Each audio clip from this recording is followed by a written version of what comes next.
Welcome, everyone. My name is Robin Elander, and I'm the Executive Director for Downtown Santa Barbara. And we're starting back with our new Business Spotlight series. So we're so excited to be back in collaboration with the Santa Barbara Independent and the downtown organization to highlight our local business community. And so today we're going to be talking with 3 of our local businesses, and I'll have each of them introduce themselves. So Nancy, welcome. Tell us a little bit about your business, Lovebird. We're so excited to have you. Well, thank you so much, Robin. I'm excited to see these business spotlights restarting because they're a great way to get to know some of our local business owners. So thank you for that. So my name is Nancy Burgner. Together with my partner, Peter Gaum, we own Lovebird Boutique on 7 East de la Guerra. Our journey into the world of retail was a little unconventional. It was the largest unplanned purchase of my lifetime because Lovebird was an established business that unfortunately was up for sale right at the beginning of COVID. So I had no plans to open a retail store, no plans to get into the fashion industry. I was searching for a new career, and this opportunity presented it to us. So that's just a little bit. We'll get into more later, but we're a women's boutique with clothing, accessories, handmade jewelry, and lots of goodies in a very intimate 500 square foot space. Awesome. Well, we'll come back to learn a little bit more, and excited to learn more about your business. Stephanie Payne Campbell from Domicil, how are you today? Good. How are you guys? Great. Love to see everybody. A little bit about your business. So I started back in 2016, actually. I have 3 children and they were all pretty small at the time. And I made linen aprons and tea towels and some tote bags. So it was very, very niche. And I would do market down to Patagonia and Chile for over 25 years, and was always collecting baskets and wool and woodwork, just beautiful, beautiful crafts that I had never seen here in the United States. And so I decided to start bringing them in. And the idea was to create my own kind of line of home goods. And way out in the nether, I had this dream of moving back home to Santa Barbara, where I grew up. I was in Pasadena at the time, and opening up a shop. And I didn't know how that was ever going to come to pass.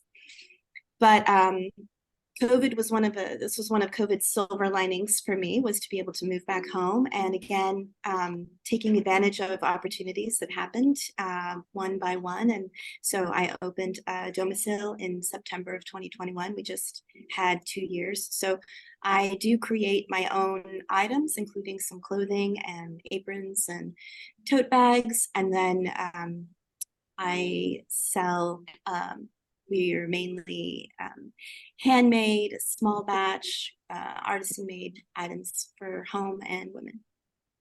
And your shop is such a gorgeous little shop, and I'm so excited for people to learn a little bit more about it. So we'll come back to you, Stephanie. And Hannah from Idyll Mercantile, tell us a little bit about your business opening journey and about your business in general. Oh man. Okay. So February 2021 was when I opened. I had just moved back from Boulder in October 2020 after the pandemic. I was furloughed like many people. I did a pop-up and then started for fun looking at spaces. And then my real estate agent at the time, Mitch Stark, he said, I've got this one space that's kind of on the market. I don't know if you're going to be into it. And showed me this space, which is the old office for breakfast where I worked about 3 years prior. So it was a fun, serendipitous. I didn't realize you had worked there before too. Yeah, I was barista for a long time. So I started everything out of pocket, my savings, signed so many contracts. I wasn't sure what would happen. I just knew that I had a degree in environmental studies. I really loved people. I was missing being able to have face-to-face interactions. And I don't know if you remember those times, but we kept masks on for the first solid year of opening. And then, yeah, it was just received so well by the community. My mission at the time and still is that every person leaves feeling seen, whether or not they buy something. And it's very much, I'm not a business person. I don't know if many people who open businesses are driven by that truly. But I was just excited to be around people and to help share my love of plants and create accessible um, education systems for taking care of them and connecting with local artists in our community as well. Oh, so cool. That's such a cool story. And we're going to dig into that a little bit more. But tell us, Nancy, you've learned some things over the last couple years, but before we get into that, tell us a little bit more about the types of things that you have, more about your business journey, and then we can kind of get into some tips that you might have for people who are considering doing a similar business. Absolutely. Well, as I said, we purchased an established brand, so there were a lot of brands that we carried that we took a look at each individual brand to see which one we wanted to keep. We really had to figure out who is our target audience moving forward with Lovebird, and how do we want to put our personality and our spin on this wonderful brand. So we carry everything from jeans, mostly casual clothing, some elevated, kind of more dressy styles, but we're really targeting the real Santa Barbara woman. These are the clothing is affordable, it's comfortable, lots of linens and cottons and silks and natural fabrics. Most of our jewelry, almost all of our jewelry is handmade by local people, which we love. And accessories, lots of accessories, all packed into a small little sweet store, which I love that we all have that in common. None of us have big storefronts. We're all challenged by making our place inviting and beautiful in a very intimate way, which personally I think that's the future of retail. And I love what you said, Hannah, about making everybody feel seen and heard, no matter if they buy something or not. And I think that's really, for us, that's the cornerstone of our philosophy as well, is that we're in the hospitality business first, retail second. People will forget, what they bought or what they saw in your store, but they'll remember how you make them feel. And that's what Lovebird is all about. And I think your stores are very similar to that philosophy. That's awesome. So one of your tips is definitely about creating community, customer service, anything else that you can think of as if someone is considering starting a business, whether it's in downtown or a retail oriented space, what kinds of things might they want to be thinking about? What are some of the things you learned that have worked? Well, I have a short list and a long list, so we don't have that much time. But give us a couple. What are the key elements that the first thing is, if you're risk averse and you're a control freak, don't start your own business. It's just not going to work. So I've learned a lot about letting go and trusting the process and being flexible. I mean, it's kind of, I always say retail is like the stock market. You don't know from one day to the next. You might have a fabulous day, you might have a dog of a day, and you just can't take it personally. You have to really roll with things. So today, post-COVID, more than ever, it's really difficult to plan. You have to have a plan, obviously a business plan, but you have to be realistic and you have to be super flexible. So much of a business's success is out of our control these days. The landscape is constantly changing, the economy, the environment. So you have to get used to it and have the temperament for it. So that's one. Have enough capital. You just have to invest super cautiously. Don't expand too quickly. Don't let your ego get the best of you. Small is beautiful, and bigger is not necessarily better. So I think people's egos often get the best of them when they're business owners. And then finally, knowing your target, really refining and down to a very specific target, and knowing that customer and constantly massaging it and adapting. No month is the same, no year is the same. So you have to be very creative and constantly be flexible. So I've learned a lot of lessons in 4 years already and continue to learn them every single day. Well, super good feedback. Thank you. Those are really good tips, Nancy. Thank you. You're welcome. Stephanie, what would you say to that? What are some tips that you would provide to the community if they're considering opening a business? I think everything that Nancy said is absolutely, 100% valid. I think definitely not for the risk averse, but there is a place, for independent retail here. And I think I'm seeing just in the 2 years that I've been here, and it's been an interesting 2 years, because, we've all opened during this COVID time, essentially. So I know that the pre-COVID retail and perhaps even the pre-2008, financial crisis retail is different. So we're already, starting off in a new world that just is different from the way it was before. I think one of the things that's going on right now that I think is really key is experiential retail. There's a study that says, 72% of millennials will prefer spending their money on an experience rather than an object. And I think that for me, when I opened, I understand, when people say I never go downtown or I never, just kind of go shopping unless I have somebody in town.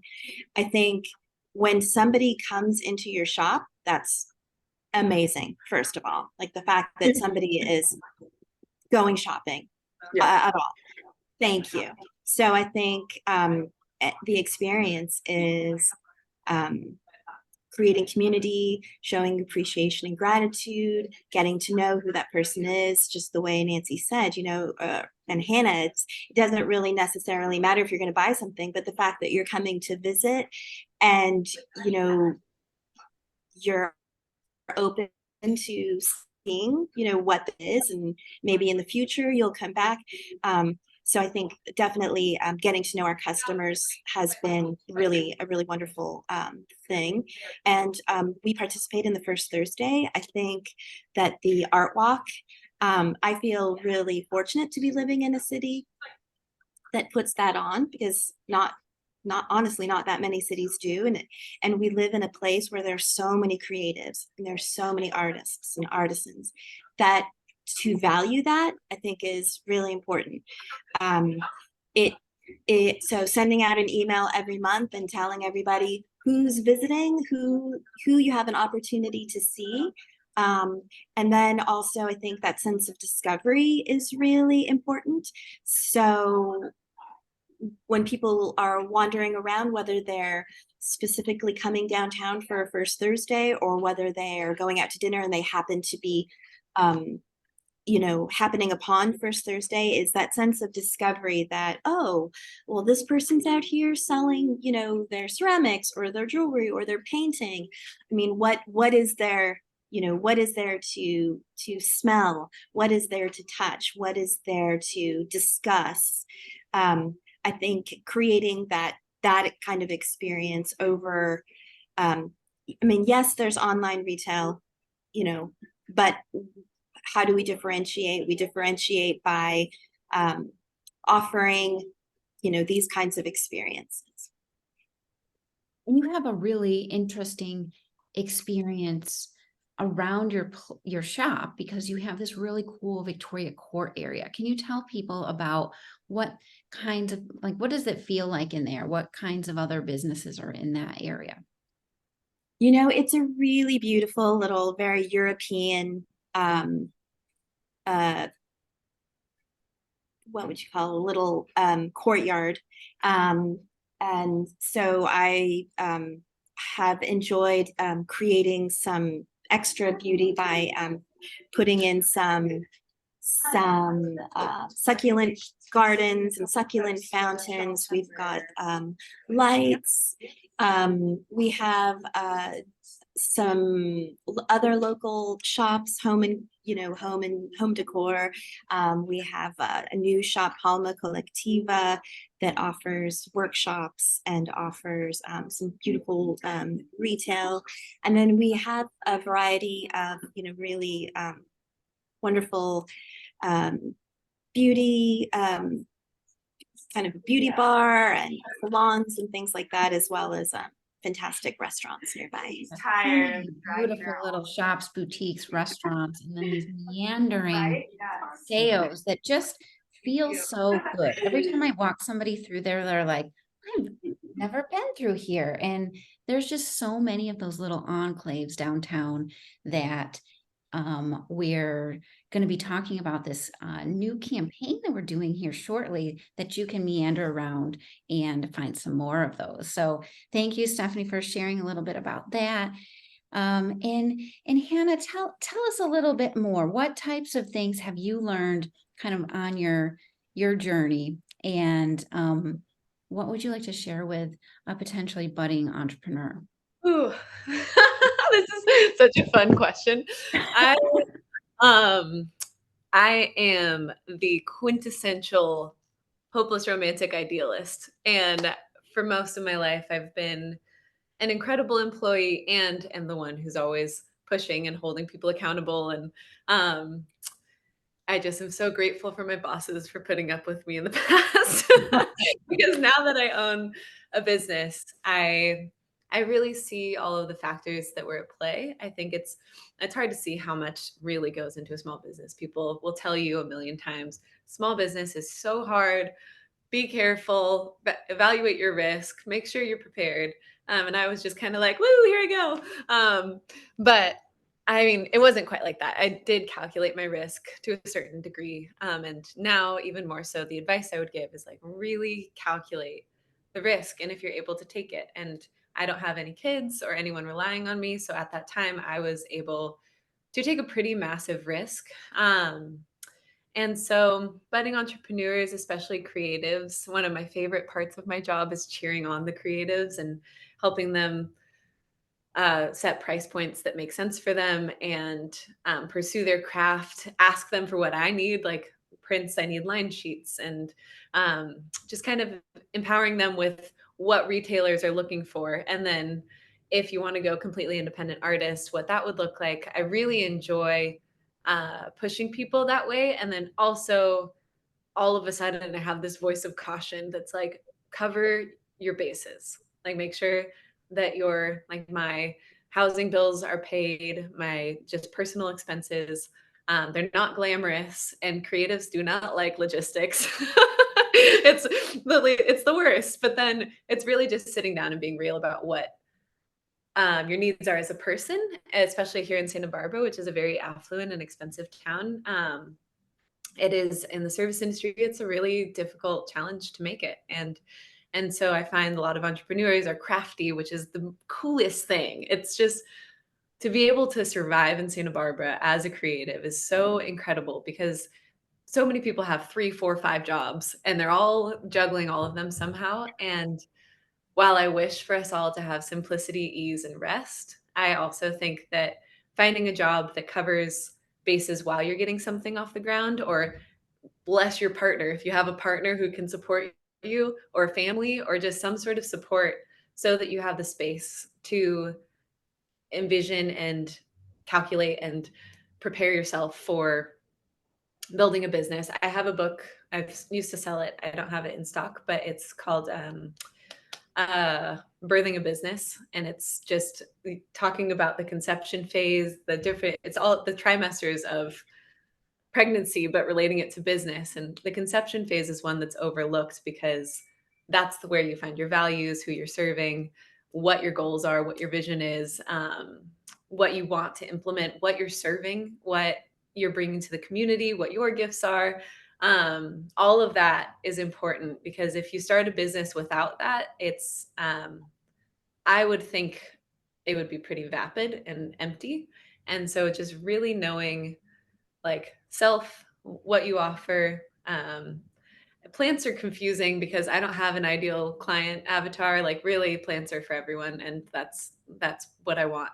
But you can get into the nitty gritty, especially if you're in niche, different niche things. Like I love that Lovebirds for the Santa Barbara woman, and I love that Domicil is just all like stuff I've never seen before in Santa Barbara. And for me, I have been in the service industry for 15 years. And yeah, 15 years. And nothing makes me feel worse than walking into a shop where I can't buy something. And so my whole shop has been designed around making sure that there's like at least something that someone can buy, like be it a $5 plant or $5 card, something that allows them to have inclusivity through being able to participate in the economy of my shop. So, and that's my value. And I could run a better business raising my price points, but that's not my value. And so it's knowing that, and then finding the people who see your vision will come. That's the end of my train of thought. Oh, well, all of that is so juicy. There's so many good nuggets of awesome in there. Thank you so much, Hannah. And I was going to ask you, each of you have talked about the risks, and I was going to ask you what the returns were, but you did share quite a number of those things. Like it seems like it really brings you quite a bit of joy. There's constantly a smile on your face. But what if you could speak to just a couple of those returns, whether it's for the community or for sort of these intrinsic values that you're finding from it. And then I'll ask the same of you, Stephanie and Nancy. It seems like there's way more than the risk. It's so much more that you receive and are able to give. Yeah. If I was doing it strictly for the business, I don't think I would still be in business. Because so much more. My margins are tight. I don't raise them, and I am supported and doing enough, and enough is enough for me. What I find is that the guy who designed my shirts just walked by. They're really cool. But what I find is that the first Thursdays, and then my birthday was last first Thursday, and Yeah, you had a birthday party during First Thursday. That must have been so much I had the fun. best birthday party. This is my art.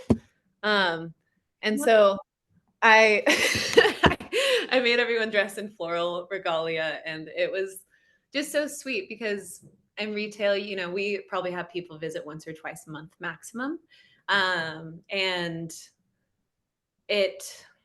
we don't realize how much community is truly around us. And then the first Thursday is just bringing people together and just seeing who else is coming in and supporting these businesses. Like it's so beautiful to see everyone together. And then also I think that I personally am an emblem of someone from Santa Barbara who came back to Santa Barbara, who started something on my own. And while it was freaking hard, it's still really hard. And I'm never going to be able to fully like relax into it. I'm never say never, but the way that I'm doing it.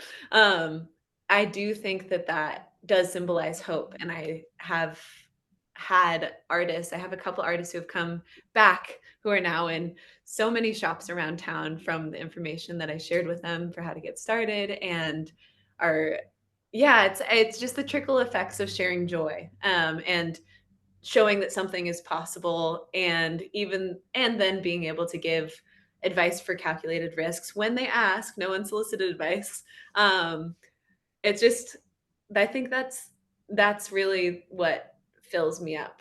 And having people, I had someone come in recently that said that she thought that my Instagram was a little too cool. Like I might be a too cool shop. And then she said she came in and she knew that she could ask any question about plants and would not be judged for it. And yeah, and that's so important to me, that people can come not knowing and not be shamed for not knowing. That it's a very accessible way to broaden our horizons together and learn, and like maybe some uncomfortable things. Like I'm studying ecological psychology, so climate change, that really big thing that we talk about. It's a lot of people are too afraid to talk about it because they don't know and don't want to say the wrong thing. And I think that's such a shame, because the conversations can be really beautiful and productive, especially when we stop shaming each other. sharing information, trusting that we're doing our best, trusting that other people are trying to do their best too. The shop stands for the kind of world I want to see, which is built of artists, real people making what they're asking. And yeah, and we're all small businesses alongside major corporations who have heck tons of investor money and are able to make it look all easy, and we're supposed to just like go with them. It's just, I think it's really beautiful to be like slowly like anchoring ourselves in right in the middle of it. We're like, we are not going to do it that way. We're going to do it better. I think it's really beautiful. I love all of that. And that's exactly why we're doing the show, to highlight people like yourselves that are doing these amazing things, not only for our downtown community, but just the ripple effects of the joy and the community that you've created, particularly with your shop, Hannah, is just, there's sparkles like emanating from your space. So just congratulations. And you know, that's true also for you, Nancy and Stephanie. There's some extra levels of energy that just emanate out of your doors in your person. And so that's an exciting thing to be able to share with folks. And Nancy, why don't you share just a little bit of some of your returns that feel good to you and what you try to give to the community? And we do have to be a little concise because we want to get into our SHOPtember. And so we have about 10 more minutes for the show. Well, for me, this was a little bit of a lot of labor of love. The previous owner was a friend of mine, and she started Lovebird in 2009. And when she passed away at the beginning of COVID, Peter and I stepped up to the plate because I did not want this little gem of a store in downtown Santa Barbara that had served the community so well for so long to be shuttered. And that's what was about to happen. So I put my heart and soul into it and took a huge leap of faith with Peter, you know, to do this, not knowing retail, not knowing fashion. But I've lived in Santa Barbara since 1988, and I love this community. And my entire career had been spent in industries that took me out of Santa Barbara. So I was in the travel industry. So for me, this is the first opportunity I've had at 64 years of age to have a business located in the heart of Santa Barbara. And this is my home, and I love it. And I've raised 3 daughters here. And I finally feel more connected to this community than I ever have since I've lived here. Hence my involvement with the downtown organization, hence my desire to build a retail community like we're doing with the SHOPtember initiative. It feels really good. And what gives me joy is continuing the legacy of Lovebird. What gives me joy is when a tourist comes into our store and leaves and says, this is exactly the kind of Santa Barbara boutique I was hoping to find.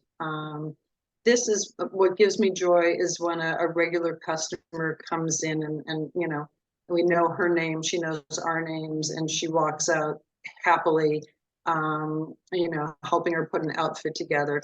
I just love being part of the downtown community with all of its challenges and you know, and issues. I'm excited to be part of the solution moving forward and kind of rebuilding downtown Santa Barbara.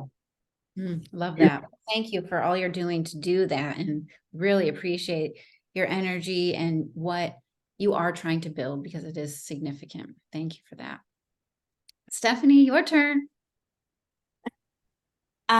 So I think, yeah, definitely starting the business, you know, jumping off that cliff, how far am I going to jump? But the returns are incredible. I mean, I think about it actually every day, you know, and it's definitely challenging to have your own business at whatever level. But the question that I ask myself is, how would I feel if I didn't attempt to do this thing? So passion, starting out with passion informs everything. And then, you know, the learning curve of it all. But I think the other part of the puzzle is, again, coming back to Santa Barbara and remembering, for example, Victoria Court was the most charming area. I mean, the shops that were here, the lighting, it was just, you just wanted to be, it was just happy and wanting to bring that back and deciding, you know, to move to to open up something, was the one issue, and then to open downtown and, just like Nancy said, to try to be a part of the solution. And I do believe that, there is a kind of a tipping point in this neighborhood. There are more people who have opened since I opened 2 years ago. I think there are 7 or 8 of us that have opened in the last 2 years. And, there are several customers and people who come in and they're inspired to open up their own small shop with their own perspective, that they see that perspective is not being met and they feel like, they want to do it. And so I'm very encouraging of people. I know when Indian Pink, which is a beautiful home goods store 1 block up, they were considering opening. And I said, open in this neighborhood, take that space. We will support you. We will send customers your way. And that's what it's about. And I think taking that idea and expanding it to all of downtown and all of our stores, and making the customer who is downtown aware of what's going on, what they can find, what needs do they have, and there's somebody, there's some place where they can find, that item that they need. And, the idea of community over competition, that, we all kind of rise together. I firmly believe in that. And so now I'm seeing more and more shops that want to open in this neighborhood. And I think that if we can spread that throughout downtown, then, we will be able to kind of rebuild the retail aspect of downtown. Really, really good thoughts on that. And let's talk a little bit more about what we're doing with our retail initiative. Stephanie, do you want to kind of go into what you and Nancy kind of started to instigate, and then we can talk about SHOPtember?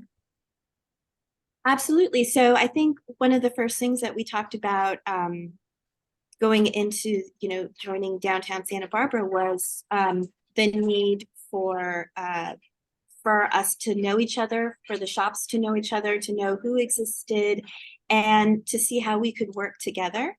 And so this, culminated with a really fantastic meeting where we all got to kind of introduce ourselves. And it's just, stores for 40 years or 37 years, stores that have been here, 12 months, and everything in between. It was just really great to feel a part of that community and to want to feel like these are your people and these are people that you can share ideas, ask, advice. So that was really important to kind of start creating that. And I know that people really, that feels like a great support system. And then that culminated in this idea of, again, experiential, an experiential retail experience, I guess, where, what can we give to the community? How can we make it an event or fun for the community if we all kind of have a sales event, or, we do it at the same time, then it gives, it makes it something fun. It makes it, gives people a reason to kind of come down and really explore, their downtown and their shops. Awesome. Yeah. So it's so excited. We have, like she was talking about, initiated this SHOPtember campaign. And so we have this guide that you can pick up at any of our participating shops, and there's 16 different locations and a map on the back. Yes, I'm on the back. And there is a tote bag that you can grab for some of the first people who are shopping with us. And this is really just an there it is. Brand new, off the presses this week. And it's an opportunity for people to explore new shops. There's some new ones. There's some maybe new to you shops. And I think that's what we're trying to do, is to connect people to these interesting little shops and boutiques that are down at Paseo. They're around the corner. They're not, as people don't know exactly where they are until they know where they are. And when they show up, you get to meet people like Nancy, Stephanie, and Hannah, and your life changes because of the sparkle that is on your person. So, Nancy, I'll give you a little bit more of kind of the last word about SHOPtember, anything that people should know, and then we'll start to wrap up here. Well, what I love about SHOPtember is that it has the same feel as First Thursday, and that's been such an amazing program in downtown Santa Barbara that I take advantage of pretty much every month that I can. And you know, I'm pretty active in downtown, and every time I go to First Thursday, I discover a new gallery or something. And it's all about, as Stephanie said before, the joy of discovery. So that's kind of, SHOPtember is really for our locals, where we want to incentivize and motivate people to come downtown to rediscover old favorites and discover new stores, and have fun with your friends while you're doing it. So we hope that this is just kind of the first of many events like this that we'll do as a retail community. We're very excited that our first event has been, participation has been awesome in that. And it's been just a joy getting to know my fellow retailers, and just starting something that I think is going to be very big moving forward. Yeah, well, thank you so much. We invite everybody to check out our website at downtownsb.org and go into the event section for SHOPtember. You can download this map and see all of the different participating shops. Also, if you spend over $50 at one of these shops, you can get a buy one, get one free drink at 3 different downtown restaurants. So the Bobcat Room, the Cruisery, and the Night Lizard. So I encourage you to check that out. Other things that are coming up that you should be also aware of is we have all kinds of different placemaking activities downtown. So we have a salsa night on Wednesdays through the end of this month. We have a job fair on the 27th of September. We have country line dancing all through the month of October. We have a safe trick or treat event and so many more things. So I won't go into all the dates and details. Go to our website at downtownsb.org and also follow us on Instagram at Downtown Santa Barbara or on Facebook. We'll see you all next time. Thank you so much. Thank you. Thank you. Thank you.